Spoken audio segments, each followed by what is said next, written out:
ஸ்ரீ வாராகி சரணம். என் தங்க பிள்ளையே, உன் வீட்டில் தரித்திரம் இருக்கிறதா? தரித்திரம் நீங்க, செல்வநிலை உயர சொல்லுகின்ற பரிகாரத்தை செய்தாலே போதும். செல்வம் பெருகும், தரித்திரம் விலகும். ஒருவருக்கு செல்வநிலை நன்றாக இருக்கிறது என்றால் அவருக்கு சுக்கிரன் மற்றும் மகாலட்சுமியின் அருள் பரிபூரணமாக கிடைக்கிறது என்று அர்த்தம். அப்படி கிடைக்காத பட்சத்தில் அந்த வீட்டில் மகாலட்சுமியின் சகோதரியான மூதேவி இருக்கிறார் என்று அர்த்தம்.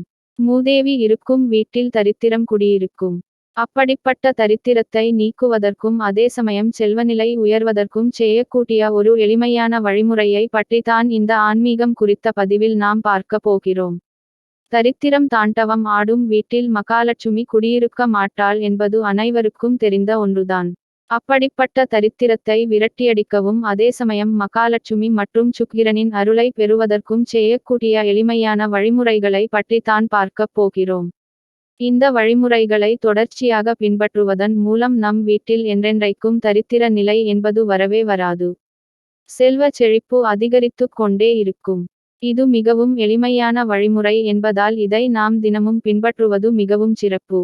தெய்வீக அம்சம் பொருந்திய மரங்கள் என்று நாம் பார்க்கும் பொழுது அதில் முதலிடத்தில் வருவது வேப்பமரம்தான். அன்றைய காலத்தில் அனைவரின் இல்லங்களிலும் வேப்பமரம் என்பது கண்டிப்பான முறையில் இருக்கும். அந்த வேப்ப மரத்தை தெய்வமாகவே பாவித்து மஞ்சள் குங்குமம் வைத்து வழிபாடு செய்வார்கள்.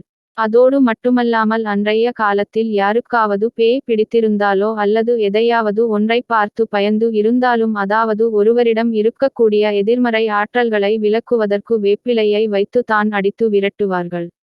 இதுவும் இன்றளவும் கிராமப்புறங்களில் நடந்து கொண்டிருக்கும் ஒரு வழிமுறையாகவே இருக்கிறது. அவ்வளவு அற்புதமான தெய்வீக சக்தி மற்றும் மருத்துவ சக்தி மிகுந்ததாக தான் இந்த வேப்ப மரமும் இலையும் திகழ்கிறது. நம் வீட்டில் காலையிலும் மாலையிலும் விளக்கேற்றும் பொழுது கண்டிப்பாக முறையில் நிலை வாசலில் தீபம் ஏற்றும் பழக்கத்தை வைத்துக் கொள்ள வேண்டும். ஒன்றோ இரண்டோ தங்களால் இயன்ற தீபத்தை ஏற்ற வேண்டும். அவ்வாறு தீபத்தை ஏற்றும் பொழுது வேப்பிலைகளை வைத்து அதற்கு மேல் அகலை வைத்து தீபம் ஏற்றும் பொழுது வீட்டில் இருக்கக்கூடிய தரித்திரம் என்று சொல்லக்கூடிய எதிர்மறை சக்திகள் அனைத்தும் வெளியேறும். இதோடு நாம் செய்யக்கூடிய இன்னும் ஒரு வழிமுறை நம் வீட்டில் செல்வ செழிப்பை உயர்த்தும். அதுதான் அத்திமரம். அத்திமர குச்சிகள் கிடைக்கும் பட்சத்தில் அந்த குச்சிகளை எடுத்து மஞ்சள் கலந்த தண்ணீரில் சுத்தம் செய்துவிட்டு அந்த குச்சி முழுவதும் மஞ்சளை தடவி குங்குமம் வைத்து வீட்டு பூஜை அறையில் வைப்பதன் மூலம் சுக்கிரன் மற்றும் மகாலட்சுமியின் அருள் நமக்கு கிடைக்கும். அத்திமரம் என்பது சுக்கிரனுக்குரிய மரமாக கருதப்படுகிறது. இதோடு மட்டுமல்லாமல் அத்தி மரத்தால் செய்யப்பட்ட மரப்பலகைகளை வாங்கி வீட்டு பூஜை அறையில் வைத்து அதற்கு மேல் நாம் தெய்வத்தை வைத்து வழிபட எந்த தெய்வத்தை வைத்தோமோ அந்த தெய்வத்தின் அருளும் சுக்கிர பகவானின் அருளும் நமக்கு பரிபூரணமாக கிடைத்து வீட்டில் என்றென்றைக்கும் செல்வ நிலை என்பது குறையாமல் உயர்ந்து கொண்டே இருக்கும். மிகவும் எளிமையான இந்த வழிமுறைகளை நம்முடைய வாழ்வில் நாம் பின்பற்றி தரித்திரம் நீங்கி செல்வ நிலை உயர்ந்து நற்பலன்களை பெறுவோம்.